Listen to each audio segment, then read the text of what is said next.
একটি ফ্যাসিস্ট সরকার জাতির ঘাড়ে চেপে বসে জাতির সকল অধিকার কেড়ে নিয়েছিল,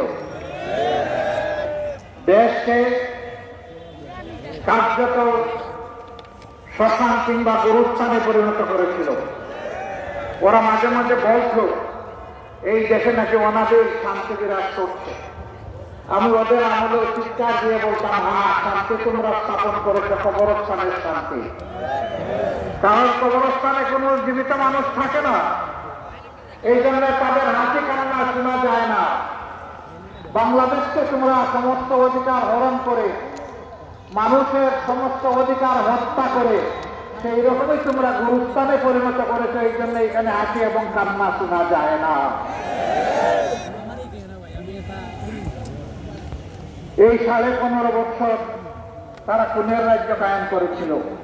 তার জানান দিয়েছিল ক্ষমতায় আসার আগে, 2 বছর আগে 2006 সালের 28 অক্টোবর স্পষ্ট দিবালোকে লঘিমন্ডার তাণ্ডব চালিয়ে আদম সন্তানদেরকে নির্মমভাবে হত্যা করে তাদের লাশের উপর দাঁড়িয়ে যখন নর্তন কীর্তন করেছিল, তখন তারা জাতিকে জানিয়ে দিয়েছিল যে আমরা ক্ষমতায় আসলে এই খুনের রাজনীতি করব।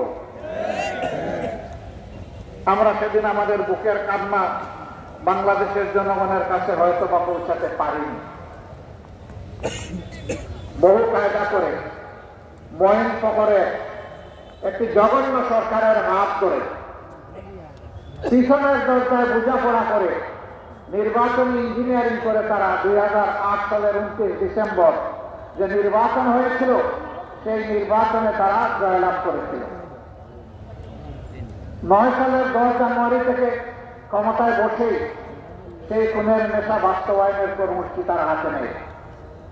সর্বপ্রথম তারা খুন করে আমাদের 57 জন কমিটেড দেশপ্রেমিক চৌকস থানা অফিসারকে বিডিআর সদর দপ্তর পিলখানায় 25 এবং 26 ফেব্রুয়ারি। ক্ষমতায় আসলো 10 জানুয়ারি। 2টা মাসও যেতে না যেতে খুনের রাজত্ব তারা কায়েম করা শুরু করে দিল। সেনাবাহিনীর মনোবল ভেঙে দিল। বিডিআরকে ধ্বংস করে সেই বাহিনীর 17,500 সদস্যকে চাকরিচ্যুত করল, 8,500কে জেলে নিল। জেলের ভিতরে এ পর্যন্ত 350-র অধিক তারা মারাই গেল। আমাদের গর্বের এই বাহিনীটা ধ্বংস হলো। ক্ষমতায় যাওয়ার সিঁড়ি হিসাবে তাদেরকে ব্যবহার করে চক্রান্ত করে তাদেরকে ধ্বংস করে দিল। আমাদের গর্বিত এই বাহিনীর নাম বদলিয়ে এখন বিজিবি রাখা হয়েছে। আগে ছিল আমাদের নামের সাথে একটা সৌর্যবৃত্ত, বাংলাদেশ রয়েছে, এখন নাম দিয়েছে বর্ডারের চৌকিদার। লোগো বদলিয়েছে, ড্রেস বদলিয়েছে, নাম বদলিয়ে ফেলেছে। কারা এগুলা করবে? কারা হত্যাকারী ছিল? জাতিকে জানতে দেওয়া হলো না, লোকচুরি করা হলো। রাতের অন্ধকারে বিদ্যুতের আলো কেড়ে নিয়ে অন্ধকার করে খুনিদেরকে পালিয়ে যাওয়ার সুবিধা করে দেওয়া হলো। একটা বিশেষ দেশের প্লেন সেদিন কেন এসেছিল ঢাকায়? এরপরে হঠাৎ করে উদাও হয়ে গেল কিভাবে? তার জবাব স্বৈরাচারী সরকাররা না দিলেও একদিন তাদেরকে দিতে হবে। আমরা সেই হত্যাকাণ্ডের বিচার চাই। এরপরেই শুরু হলো তাদের তাণ্ডব। তাদের প্রথম লক্ষ্যবস্তু বানাইল জামাতে ইসলামীকে, যারা পরীক্ষিত দেশপ্রেমিক, যারা তাদের সততায় দেশবাসীকে মুগ্ধ করেছিল, দক্ষতার স্বাক্ষর রেখেছিলেন দায়িত্বের পরতে পরতে। সেই সমস্ত নেতৃবৃন্দকে ঠান্ডা মাথায় মিথ্যা অভিযোগে নেই, সাজানো কোর্ট, পাতানো সাক্ষী দিয়ে এবং ব্রাসেলস থেকে রায় এনে সেই সমস্ত নেতৃবৃন্দকে খুন করা হলো, ফাঁসি দেওয়া হলো। কাউকে কাউকে তিলে তিলে মৃত্যুর দিকে ঠেলে দেওয়া হলো। তারা জেলের ভিতরে ইন্তেকাল করলেন।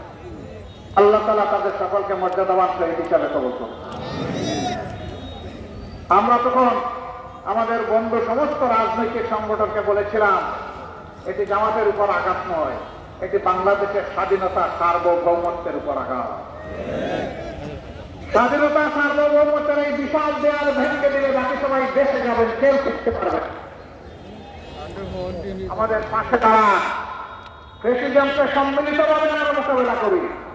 আফসোস আমরা কথাগুলো বুঝাইতে পারি নাই, সবাই মিলে একসাথে সেই যুদ্ধটা করতে পারলাম না।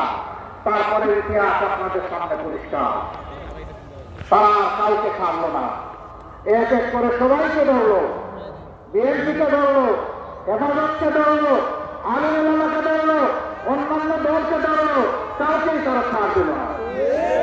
এমনকি এই যে সাংবাদিক বন্ধুরা আজকে এসেছে এখানে আমাদের নিউজ কভার করতে, তাদেরকেও ধরলো, তাদেরকে খুন করলো, তাদেরকে আমাদের সাথে গুম করলো, তাদেরকে আয়না করে পাঠালো, তাদেরও কাউকে ধরে ভারতের বর্ডারের ওপারে দিয়ে ফেলে দিল।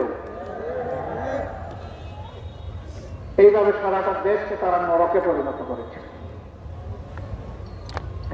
15.5 বছর দফায় দফায় অনেক আন্দোলন সংগ্রাম আমরা করেছি, কিন্তু সেই আন্দোলনের পরিসমাপ্তি আমরা ঘটাতে পারিনি।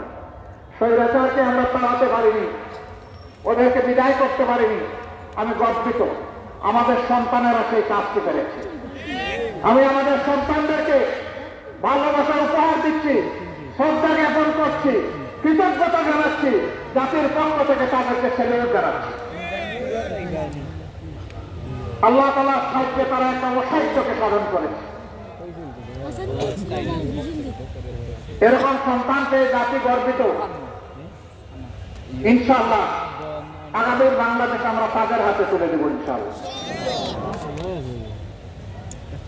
প্রিয় মৌলভীবাজারবাসী, ব্যাংক, বিমা, সেক্টর, কর্পোরেশন, আর্থিক সকল